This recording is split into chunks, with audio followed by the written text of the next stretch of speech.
Hello students, आइए आज हम लोग कक्षा 9 के हिंदी विषय के कार्यपत्रक को देखते हैं। और ये कार्यपत्रक है 22 और इसमें हमें सांवले सपनों की याद के कुछ भागों को पढ़ना है। इससे पीछे के भाग को हम लोगों ने पीछे के कार्यपत्रक में पढ़ा है, जिसको कि आप लोग प्लेलिस्ट में जाकर के पढ़ लेंगे।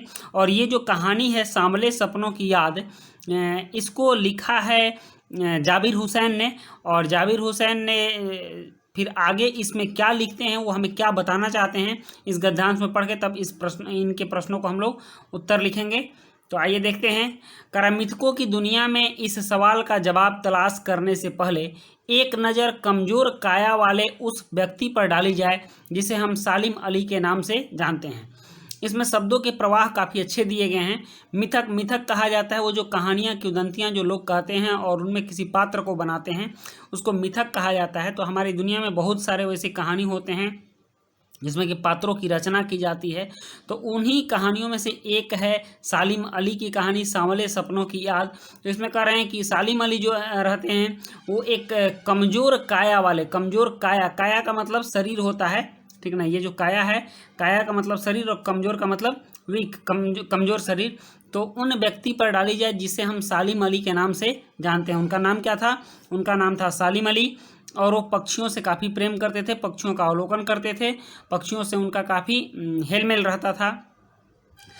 नेक्स्ट कह रहा है कि उम्र को सती तक पहुंचने में, उम्र को सती, सती मतलब 100, उम्र के 100वें बरस तक पहुंचने में थोड़े ही दिन तो बच रहे थे, मतलब कुछ ही दिन बचे थे। कुछ दिन में वो 100 साल के हो जाते, मतलब काफ़ी लंबी उनकी उम्र थी। उनकी उम्र इतनी लंबी थी कि कुछ ही दिन में वो 100 साल के हो जाते। संभव है लंबी यात्राओं की थकान ने उनके शरीर को कमज़ोर कर दिया हो, ठीक ना। वो बहुत ज़्यादा दूर दूर तक यात्रा करते थे और पक्षियों को परखते रहते थे, हमेशा यात्रा में ही रहते थे।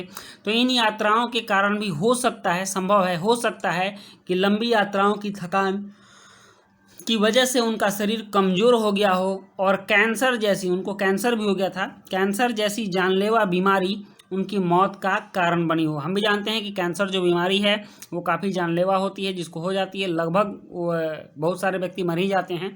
तो ये बीमारी भी उनके अंदर थी। तो उनके मरने के लेखक 2 कारण बता रहे हैं, एक तो उनके शरीर का कमज़ोर हो जाना और दूसरा कैंसर जैसी जानलेवा बीमारी उनको थी। लेकिन अंतिम समय तक मौत उनकी आंखों से रोशनी छीनने में सफल नहीं हुई, जो पक्षियों की तलाश और उनकी हिफाजत के प्रति समर्पित थी। कह रहा है कि अंतिम समय तक, मरने तक उनके आंखों की जो रोशनी थी, वो अवलोकन क्षमता जो थी, जो प्रेक्षण की क्षमता थी, जो कि वो अपने दूरबीन से किया करते थे, वो अभी भी बनी हुई थी। और वो पक्षियों की तलाश करते रहते थे, उनकी हिफाजत करते, अगर किसी पक्षी को उनकी आवश्यकता होती थी तो उनकी हिफाजत की व्यवस्था करते थे। तो इस तरह से लेखक कह रहे हैं कि इस समय तक भी, जबकि 100वां साल उनका होने जा रहा था, इस समय तक भी लेखक की आंखों की क्षमता कम नहीं हुई थी। उनकी आंखें देखती थीं, अवलोकन क्षमता उनकी बरकरार थी, प्रेक्षण जो पक्षियों का करते थे वो काफ़ी सटीक होता था। तो ये क्षमता उनकी बनी हुई थी। सालिम अली की आंखों पर चढ़ी दूरबीन उनकी मौत के बाद ही तो उतरी थी। मतलब वो जो पक्षियों के देखने की जो एक दूरबीन का उपयोग करते थे, उनकी मौत के बाद ही उतरी थी।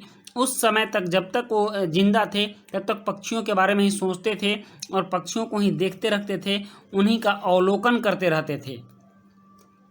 उन जैसा वर्ड वाचर, वर्ड वाचर का मतलब होता है, वर्ड मतलब चिड़िया और वाचर मतलब अवलोकन करने वाला, देखने वाला, वाच करने वाला, ठीक ना। तो जो वर्ड का वाच करते थे उनको वर्ड वाचर कहा जाता है। तो उन जैसा वर्ड वाचर, ठीक ना, उन जैसा चिड़ियों का अवलोकन करने वाला शायद ही कोई हुआ हो। मतलब इस तरह का हमारे समाज में कोई नहीं हुआ है, हो सकता है कोई आगे हो। लेकिन एकांत क्षणों में सालिम अली बिना दूरबीन के भी देखे गए हैं। लेकिन कभी कभी एकांत में, एकांत मतलब वैसी जगह जहां उनके साथ कोई नहीं होता था, शांति होती थी, वो किसी से बात नहीं करते थे, ठीक ना। तो उन क्षणों में सालिम अली बिना दूरबीन के रहते थे और एकांत के पल व्यतीत करते थे, अपने चिंतन मनन किया करते थे। तो इस तरह से ये जो गद्यांश है, उस गद्यांश को हमने जाना। अब इस गद्यांश में कुछ महत्वपूर्ण शब्दावली है, उनको हम लोग जान लेते हैं, उसके बाद इनके प्रश्नों को करेंगे। महत्वपूर्ण शब्दावली में पहला शब्द है मिथक। मिथक का मतलब होता है वैसी प्राचीन कहानी या उसके पात्र जो नई स्थितियों में नए अर्थ को प्रकट करते हैं, मिथक कहलाते हैं। दूसरा है काया। काया का मतलब होता है शरीर। और उम्र की सती। उम्र की सती का मतलब आयु का 100वां वर्ष। सती का मतलब 100 होता है, तो आयु का 100वां वर्ष। और हिफाजत। हिफाजत का मतलब होता है सुरक्षा। Bird watcher. बर्ड वाचर का अर्थ होता है, मैंने बताया भी है पहले कि बर्ड वाचर का अर्थ होता है पक्षियों का अवलोकन करने वाला। और एकांत। एकांत का मतलब होता है अकेलेपन। तो इस तरह से हमने देखा कि ये जो गद्यांश है ये सांवले सपनों की याद से लिया गया है। इसके लेखक जाबिर हुसैन साहब हैं। तो आइए अब इनके प्रश्नों को देखते हैं और इनके प्रश्नों को बारी बारी से हम लोग हल करते हैं। इसमें पहला प्रश्न है, कमजोर काया वाले व्यक्ति का नाम क्या था? तो आइए पहले प्रश्न का उत्तर देखते हैं। पहले प्रश्न का उत्तर होगा, यहाँ देख लीजिए, पहला प्रश्न का उत्तर है कमजोर काया वाले व्यक्ति का नाम सालिम अली था। हो गया, इसमें बहुत ज़्यादा नहीं लिखना है। नेक्स्ट है,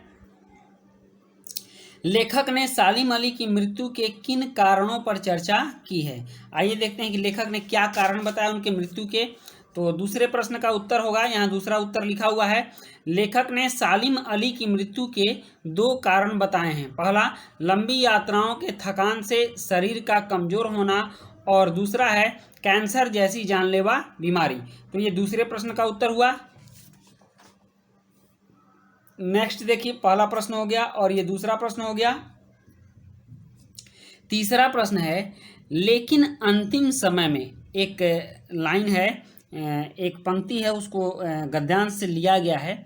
उसमें कहा गया है, लेकिन अंतिम समय तक मौत उनकी आंखों से वह रोशनी छीनने में सफल नहीं हुई जो पक्षियों की तलाश और उनकी हिफाजत के प्रति समर्पित थी। इस पंक्ति में किस रोशनी की बात की गई है? आप अपने विचार लिखिए। अमूमन ऐसा होता है कि जब लोगों की उम्र ढल जाती है, कुछ ज़्यादा उम्र के हो जाते हैं, तो लोगों की आंखें काम करना बंद कर देती हैं, कुछ कम दिखाई देता है,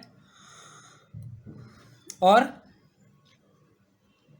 अनुभव क्षमता भी उनकी कम हो जाती है, कुछ परखने की क्षमता भी उनकी कम हो जाती है। तो आइए तीसरे प्रश्न का उत्तर देखते हैं कि तीसरे प्रश्न का उत्तर क्या होगा। तीसरे प्रश्न का उत्तर है, लेखक का कहना है कि सालिम अली के पास जो पक्षियों के अवलोकन करने की शक्ति है वह उनकी जिंदगी के अंतिम समय तक भी कमजोर नहीं हुई है। वह उम्र के अंतिम पड़ाव पर भी पक्षियों की भावों और दशाओं को समझ लेते हैं। ये तीसरे प्रश्न का उत्तर है जो अपने विचार के अनुसार है। इसमें लिखा हुआ है कि आप अपने विचार के अनुसार उत्तर दें। नेक्स्ट है चौथा प्रश्न, और चौथा प्रश्न है, गद्यांश में आए विशेषण शब्दों को छांटकर उनके भेदों का नाम लिखिए। तो आइए कुछ विशेषण हैं, इसमें से 4 विशेषण शब्दों को हमने छांटा है। तो इसमें दिया हुआ है, गद्यांश में आए विशेषण शब्द और उनके भेद। कमजोर, तो कमजोर गुणवाचक विशेषण है। जानलेवा, जानलेवा भी गुणवाचक विशेषण है। सती, सती में संख्या लगा हुआ है इसलिए संख्यावाचक विशेषण है। और उन जैसा, उन जैसा इसमें सर्वनाम है, तो सर्वनाम है तो ये सार्वनामिक विशेषण है। तो इस तरह से इसमें विशेषण के और विशेषण के भेद हमने देख लिए। ये चौथे प्रश्न का उत्तर कंप्लीट हुआ। नेक्स्ट है पांचवा प्रश्न, लेकिन गलती से इसमें छपाई 4 ही हुई है, यहाँ 5 होना चाहिए था, तो आप लोग यहाँ 5 लिख देंगे। और ये एक गतिविधि है, एक्टिविटी है, ये आपको करनी है। क्या आपने भी मोबाइल, टीवी आदि से दूर रहकर एकांत के क्षणों को महसूस किया है? आप एकांत में क्या महसूस करते हैं? अपने विचार लिखिए। ये विचार सबके अलग अलग हो सकते हैं, लेकिन फिर भी हमने इस प्रश्न का एक उत्तर बनाया है, और आइए इस उत्तर को आप देख लीजिए। आप चाहें तो ऐसा भी लिख सकते हैं या इससे मिला जुला के अपना भी कुछ विचार आप लिख सकते हैं। तो ये 5वें प्रश्न का उत्तर है, मोबाइल, टीवी आदि हमारे दिमाग को हर घड़ी व्यस्त रखते हैं, जिससे हम हमेशा मानसिक थकान का अनुभव करते हैं। एक बार मैंने सोचा कि आज कुछ समय तक मोबाइल और टीवी से दूर रहकर कुछ पल एकांत में बिताऊं। एकांत शब्द पर ध्यान, एकांत उसमें भी आया है। यकीन मानिए मुझे अद्भुत शांति की अनुभूति हुई, दिमाग हल्का लगने लगा और पीछे की भी बहुत सारी बातें याद आने लगी। दिमाग के सोचने और काम करने की रफ्तार बढ़ गई। तो ये हमारा अपना अनुभव है, आप लोग भी लिख सकते हैं, ये इस प्रश्न का उत्तर होगा। तो इसमें 5 प्रश्न है और 5 प्रश्नों के उत्तर हमने कर दिए।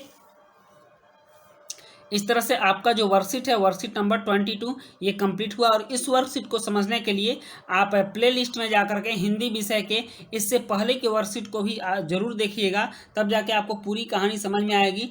और मेरे चैनल को सब्सक्राइब जरूर करें, क्योंकि बहुत सारे स्टूडेंट्स हैं, बच्चे हैं जो कि देखने के बाद इसको सब्सक्राइब नहीं करते हैं। आपके सब्सक्राइब करने से ही हमारा हौसला बनता है, तो इसको ज़रूर सब्सक्राइब करें, अपने दोस्तों के बीच भी शेयर करें। तो हम लोग फिर मिलते हैं नेक्स्ट वीडियो में, तब तक के लिए धन्यवाद।